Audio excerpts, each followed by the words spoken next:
شكرا السيد الرئيس. السيد رئيس الحكومة، السيد رئيس الحكومة، كنسائلكم من هذا المنبر باسم فريق الأصالة والمعاصرة حول حادث مأساوي عرفته المنطقة ديال والماس إقليم الخميسات، لما كانت عربة من نوع بيكوب هزا أكثر من 10 ديال العيالات وتقلبت بهم. الحادث خلف 6 ديال النساء اللي توفوا وأكثر من 14 مصابة إصابات متفاوتة الخطورة. الحادث المأساوي الثاني السيد رئيس الحكومة باش يكون في راسكم هذا الشيء، هو أن المستشفى المحلي ديال والماس اللي تبنى سنة 1997 ب2 مليار ونص مازال كيشتغل كمركز صحي. الحادث المأساوي الثالث السيد رئيس الحكومة، الحادث المأساوي الثالث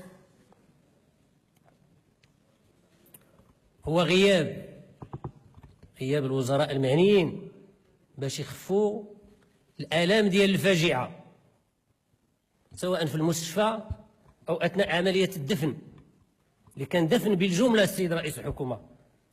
والأسئلة اللي كنطرحوا اليوم السيد رئيس الحكومة، علاش الوزراء ديالكم حتى شي واحد ما قام بشي زيارة باش يتفقد هاد الناس هادو؟ واش كتعتبروا بأن الساكنة ديال هاد المنطقة مغاربة من الدرجة الثانية ولا الدرجة الثالثة؟ تنظن بأن هادو مغاربة كيستاهلوا حتى هما التفاتة من الحكومة.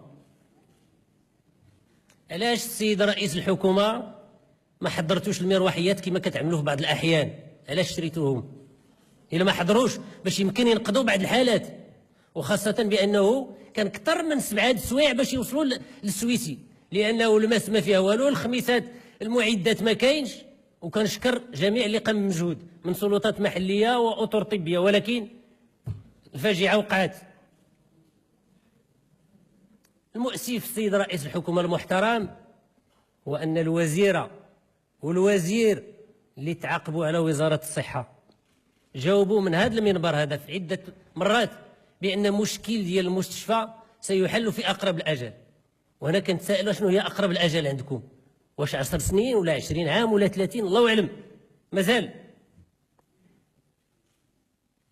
كنعتقد السيد رئيس الحكومة بأن تدبير الملفات الاجتماعية كالصحة والتعليم والشباب والرياضة وغيرها كيبين بأنه ما كاينش مجهود كبير، على الأقل ما كاينش النتائج، ما كنشوفوهاش بالملموس، وخاصة في العالم القروي. وكون الوزراء، ونذكر بواحد السؤال اخر السيد وزير الطاقه والمعادن والماء والبيئه، المعازيز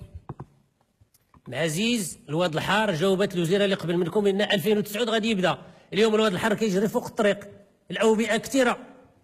وكون الوزراء المعنيين في الحكومه ديالكم ما قادرينش باش يتحملوا المسؤوليه، وكاحتجاج السيد رئيس الحكومه على الطريقه اللي تعاملت بها الحكومه مع هذه الحادثه، وايضا مع المستشفى المحلي، وايضا كنائب للامه ما يمكنش لي نستمر نكذب على الناس، لانه تنقول لهم ها المشكل غيتحل وما تيتحلش. اذا انا كنتحمل المسؤوليه كنائب الامه. من هذا المنبر السيد رئيس الحكومه كنعلن عن تقديم استقالتي من مجلس النواب، لان ما قادرش باش نحل هذا المشكل. وشكرا سيد الرئيس، الاستقاله ديالي.